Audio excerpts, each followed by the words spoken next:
Alright guys, so I am just wrapping up my night. My son is saying goodnight. Hard-working guy.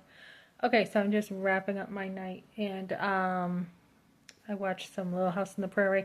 You know, we used to watch TV as families, as big families. You know, it was like when I used to be at my grandmother's, there was only one TV, and there wasn't a lot of channels. So when a show came on, like the Donny Osmond show, I used to watch that show with my Aunt Kim and whoever was around. I think my Uncle Steve and everybody. And I think Bill was there. Roots, very, very deep roots I had with my family. I think my Aunt Linda was there, and we used to watch the Donny Osmond show, and I had a crush on him. I think I had a crush on every dark-haired actor. Um, who was it? My other son just went to Life Surge that I had wanted to go to on Saturday, and one of the guys talking lives over by Sylvester Stallone, I think up in Aspen. And I'm like, oh my goodness, I got to get over there sometime. I got to get over to Aspen. He's like, I'm constantly quoting like the Rocky show, one of my favorites, the Rocky movie. So, anyways, yeah. So, what do you do, ladies? You know, I lost my home, okay? So, I lost my home. Nobody has even been willing to, my husband hasn't been willing to acknowledge he did not just lose his home. It was all of us did, the whole family. So, you got to put yourself in there, ladies. When you have people who won't acknowledge you, you have to put it in there. So, you have to be like, hey, this wasn't just your home, it was mine too. I went through this too, right? Don't be selfish. I went through this too. And so I was thinking of some other things that I wanted to address because the only way you're going to get through any kind of relationship difficulty, guys, is to communicate. It's the only way to do it because there's so much stuff there that you have to be able to communicate. Um, so yeah, I lost my home too. I had a lot of stuff to pick up over here, and it's not all about one person. And I was just watching Little House on the Prairie. This is what I was going to say. People were so dependent upon one another then, and that's the way it was. It wasn't a selfish, I lost my home and I'm mad and I'm so mad I'm going to, divorce my wife. That is crazy. Back in the day, when you watch Little House on the Prairie, which I raised my boys up on that, that and Bonanza and other very family oriented TV shows. And that's because when I was growing up, there was a lot of good, there was a lot of good TV shows that taught you things, right? So, you know, you see, how they had to work together. Love your neighbor. Mr. Edwards, he was a neighbor and they had to leave family. They sometimes never saw their family again when they left. Back then, you had to have a man. You had to have a man to survive. I don't care what these feminists say. You had to have a man back in the Western, the West days, what am I thinking of? I'm trying to think of the word. Back in the expansion time, if you did not have a man, you didn't have protection, especially when the Indians were around.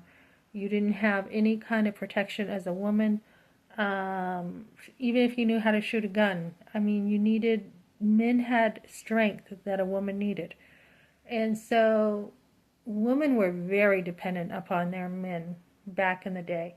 And it was just a whole different culture. And I was telling my son that I felt like, when my dad first, you think your dad's Superman when you're little, first of all. You think they do no wrong and they're the strongest men in the world.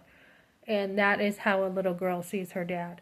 So, my dad had to do a lot of work to the home. It was just a ton of work, a ton of family stuff that they had to pull out of. So, my dad built the home that we grew up in, but when we first had this home when I was younger, he wanted better for us, so he pulled us out of the Suncook Village area, and he moved us to Epsom. And we didn't have water. I had to help my mom haul water. We had iron in the water. we had to at first take a bath down at the river. So I felt like, watching Little House on the Prairie, you look at the beginning of how they did everything. And it was, a tiny little log cabin that was really nothing. But you see in the movie or the TV show, Caroline being very content with very little. And so that is really what we want, ladies. We don't want to feel like we have to have a mansion, okay? If you do, it's nice. I mean, if you marry a rich man and you have all that, that's nice. But back in the day, and even in when I was young, women knew how to do stuff with very little. They raised their families on very little. And I had put a video out that you could probably raise a family on less than 20,000. If you have a trailer, you can raise a family on very little money if you work hard at it. So my husband, when we were first married, we had 18,000, okay, a year when I was staying home. And, that is because I chose to stay home and sacrifice. You don't have to spend a lot of money. You really don't. So, it's all in how you do it. Back in the day, they raised their families on very little. If you homeschool, it's going to save you usually more money. And then, especially nowadays, you want to homeschool. The schools, everything is crazy. And I know because I've been working in one. I've been working in one, and I see a lot of stuff. A lot of stuff I really can't even talk about on here. So, many schools are corrupt. You have a lot of good teachers in there, but it is the system that is corrupt. So if you homeschool, and I just saw a video of someone saying get your own land going and stuff for $1,000.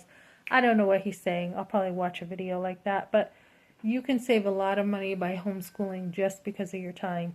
So yeah, family was everything back then. It wasn't let me go get a lot of money and then we'll think about family. It was family was priority.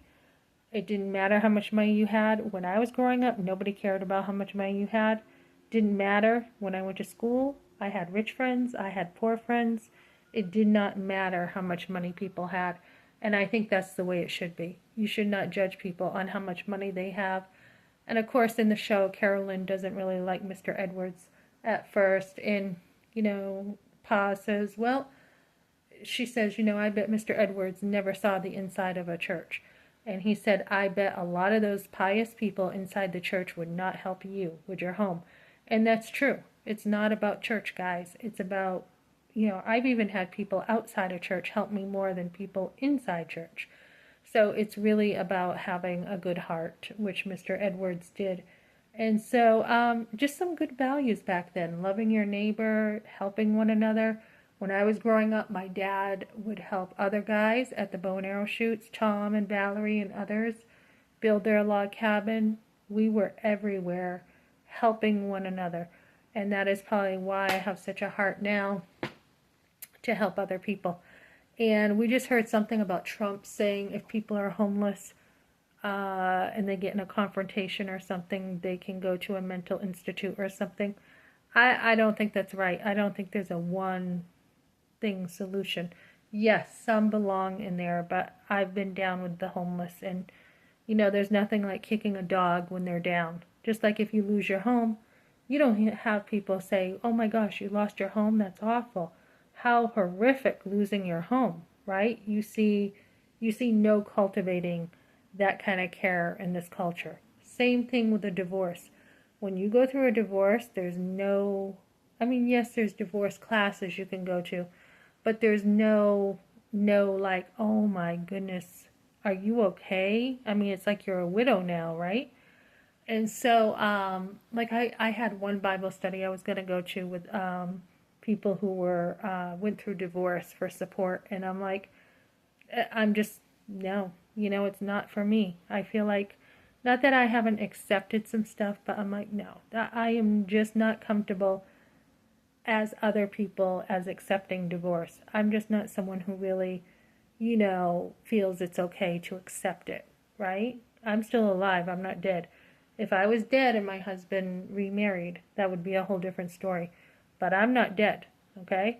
So, same thing. with another Bible study. I was like, well, you know, you didn't ask permission about emailing my prayer requests.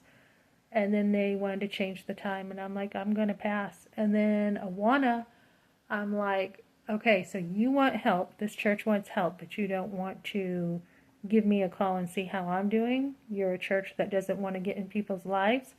No, thank you. I had another church I went to where this guy was very much in my life. He wanted to get to know me, and he invited me to church. But it's a very small church, and I don't want that. But that kind of like hospitality you just don't see nowadays. So, yeah, we need to get back to, being in one another's lives and really, we really do need one another, guys. I saw something on some channel with Charlie Kirk. They're thinking Erica killed him now or something. It's crazy. I saw Candace's video and I'm like, are you kidding me, Candace? And she's a smart lady, but I'm like, are you serious? So, we need each other because people are like, if the bullet went this way, it could have gone this way. And, unless you are in community and you really have like a lot of people that you really hang out with, you're not going to know some stuff in life. A lot of the news is fake news. You don't even know what's real anymore.